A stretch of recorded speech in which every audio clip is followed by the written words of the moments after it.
자식의 복은 부모가 짓기도 합니다. 자식에게 복이 없다고 한탄하지 말고 그 복을 지을 기회로 삼아보세요.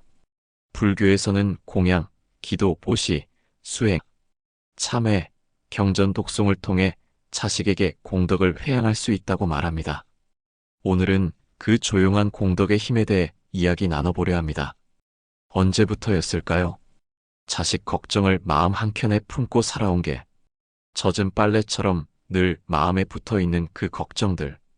말은 안 해도 웃고 있어도 늘 가슴 한쪽에 무겁게 자리한 생각들. 왜 이 아이는 일이 잘 안 풀릴까? 내가 뭘 좀 해줄 수 있다면? 그 마음으로 하루하루를 견뎌오셨지요. 정말 많이 버티셨습니다. 부처님께서는 이렇게 말씀하셨습니다. 남의 허물을 보기 전에 먼저 자신의 마음을 살펴야 한다.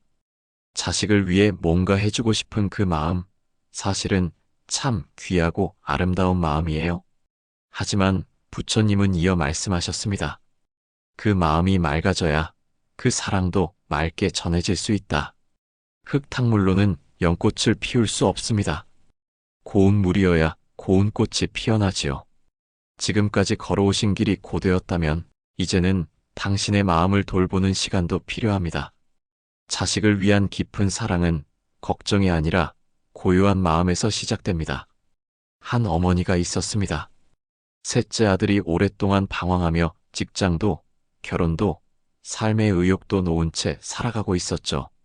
그 아이만 생각하면 가슴이 저려와 밥을 먹다가도 눈물이 났다고 해요. 그러던 어느 날 절에 계신 스님이 조용히 말씀하셨대요. 그 아이의 삶이 어지럽다고 한탄하지 마시고 그 마음을 품은 당신 내면을 먼저 씻으세요. 당신이 맑아지면 아이에게 가는 인연의 흐름도 달라질 겁니다. 처음엔 막막했지만 그날 이후 어머니는 아이 이름으로 108배 절을 시작하셨어요. 매일 아침 가슴에 아이 이름을 품고 절하며 이 아이가 편안하길, 내가 먼저 고요해지길 기도하셨죠. 몇 달 뒤 아이가 문득 말했답니다. 요즘 엄마가 좀 달라진 것 같아. 조용하고 왠지 편해. 어머니는 속으로 생각하셨죠. 내가 바뀌니 아이의 기운도 조금은 달라지는구나. 부처님께서는 또 이렇게 말씀하셨습니다. 청정한 행은 스스로를 이롭게 하며 그 복은 인연을 따라 흘러간다. 그대여, 자식 걱정을 이제 복 짓는 기회로 바꿔보세요. 작은 보시라도 괜찮습니다. 미소로 차를 건네는 것도, 절에 가서 향 하나 피우는 것도 이 마음이 아이에게 닿기를 하고 기도하는 그 마음이 공덕이 됩니다. 그 복은 눈에 보이지 않지만 인연을 따라 흘러가 언젠가 자식의 인생 길목에서 작은 등불이 되어줄 겁니다. 그리고 기억하세요. 지금까지 당신이 자식에게 준 사랑은 단 한순간도 헛되지 않았습니다. 꽃이 피기 전 그 뿌리는 어둠 속에서 길을 냅니다. 당신의 사랑은 자식이 힘들 때마다 그 아이를 지탱하는 뿌리였습니다. 한 아버지는 말했습니다. 사고로 병원에 실려간 아들 앞에서 아무것도 할 수 없어 기도했어요. 부처님, 제 복이 있다면 이 아이에게 넘겨주세요. 그 아이는 다행히 생명에는 지장이 없었고 아버지는 그날 이후 매일 절을 합니다. 내가 지은 작은 복이 이 아이를 살렸다고 믿습니다. 그 믿음, 바로 그것이 회양의 힘입니다. 그대여, 자식을 위해 기도하세요. 그 기도가 내 아이에게 닿기를, 그 마음이 등불이 되어 그 아이의 길을 밝혀주기를. 삶은 누구에게나 짐이 있고 그 짐은 대신 져줄 수 없지만 곁에서 함께 걸을 수는 있어요. 당신의 고요한 마음은 이미 자식의 연꽃이 되어 피고 있습니다.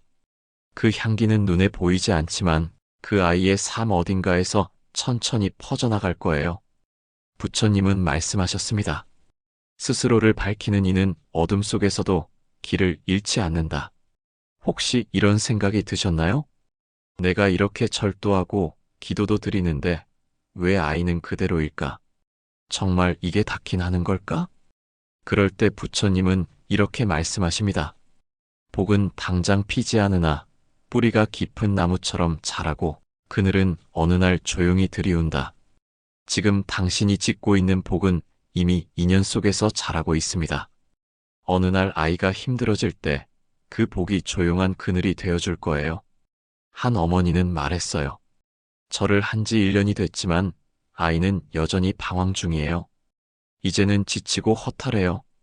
그 말을 들은 스님은 조용히 웃으며 말했습니다.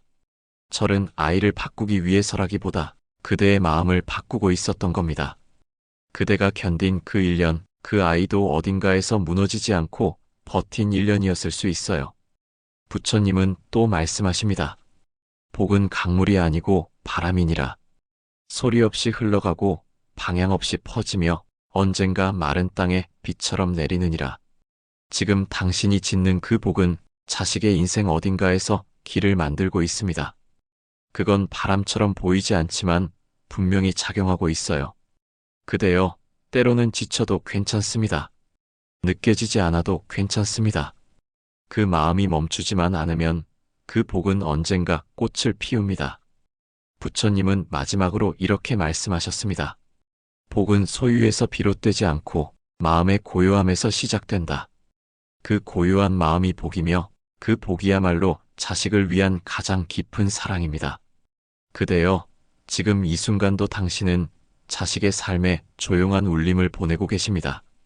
눈에 보이지 않고 손에 잡히지 않더라도 당신이 지은 그 복은 어느새 인연을 따라 흐르며 자식의 마음 어딘가에 조용히 자리 잡고 있을지도 모릅니다. 우리는 종종 결과를 바라고 변화가 빨리 오기를 바랍니다. 하지만 불교는 말하지요. 인연이 익어야 열매가 맺히고 복도 때를 만나야 꽃을 피운다. 지금 당신이 짓는 이 공덕은 결코 낭비되지 않습니다. 마치 봄이 되기 전 땅속에서 조용히 준비하는 새싹처럼 보이지 않는 곳에서 자라고 있는 중이에요. 한 어머니는 이런 말을 남겼습니다. 기도를 올리는 시간은 내가 자식에게 집중하는 가장 고요한 시간이에요. 기도하는 동안 내 마음도 함께 맑아지고 그 맑아진 마음으로 다시 아이를 바라보게 되죠. 그 말처럼 우리가 공덕을 짓는 이유는 결국 우리의 마음이 먼저 고요해지기 위함입니다. 그 마음이 변하면 말이 변하고 말이 변하면 관계가 바뀌고 관계가 바뀌면 삶의 흐름도 달라지기 시작합니다. 그래서 복을 짓는다는 건 아이의 운명을 바꾸기 위한 일이 아니라 부모 자신의 마음을 가꾸는 일에서 시작됩니다. 그렇게 맑아진 마음이 아이에게 닿을 때 그것이 바로 회양입니다. 지금도 어디선가 누군가는 같은 마음으로 기도하고 있을지도 모릅니다. 아픈 자식을 위해, 방황하는 자식을 위해 무사하기만을 바라는 부모의 기도가 하루하루 이어지고 있을 거예요. 그 기도들이 쌓여 세상의 등불이 됩니다. 그리고 당신의 그 한 줄기 기도 역시 그 빛 가운데 함께하고 있어요. 혹시 마음이 흔들릴 때가 있다면 부디 자신을 다그치지 마세요. 지치고 조급해지고 흔들릴 수 있습니다. 그 또한 당신이 자식을 향한 깊은 사랑을 지녔기에 나타나는 자연스러운 감정일 뿐입니다. 그럴 땐 이렇게 속삭여 주세요.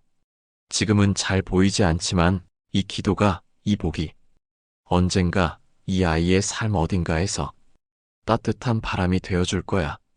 그리고 다시 향을 피우고 기도의 손을 모아보세요. 그 마음이 당신을 다시 일으킬 겁니다. 부처님은 말씀하셨습니다. 복은 거창한 것이 아니라 순간순간의 맑은 마음에서 시작된다. 차 한 잔을 내어주는 마음, 불 밝은 법당에서 조용히 기도하는 마음, 누군가를 위해 조용히 안부를 전하는 마음, 그 모든 것이 복의 씨앗입니다. 그 씨앗을 심고 조급해하지 말고 기다려주세요. 그 복은 언젠가 자식의 길 위에 꽃처럼 피어날 테니까요. 그대여, 오늘도 수고 많으셨습니다. 당신이 품은 사랑, 그 조용한 복이 이 세상 가장 부드러운 방식으로 당신의 자식에게 닿기를 바랍니다. 그리고 그 복이 당신 자신에게도 다시 돌아와 당신의 하루를 따뜻하게 감싸주기를, 이 모든 여정이 고요한 자비의 길이 되기를 바랍니다. 오늘 이 영상이 여러분 마음에 작은 평안이 되었기를 바랍니다. 도움이 되셨다면 좋아요와 구독으로 마음을 나눠주세요. 여러분의 따뜻한 댓글 한 줄이 누군가에게 위로가 될 수 있습니다. 언제든지 마음 둘 곳이 필요하실 땐 여기 철학산책에 들러주세요. 여러분과 함께 고요한 복을 지으며 걸어가겠습니다. 고맙습니다. 그리고 평안하시길 바랍니다.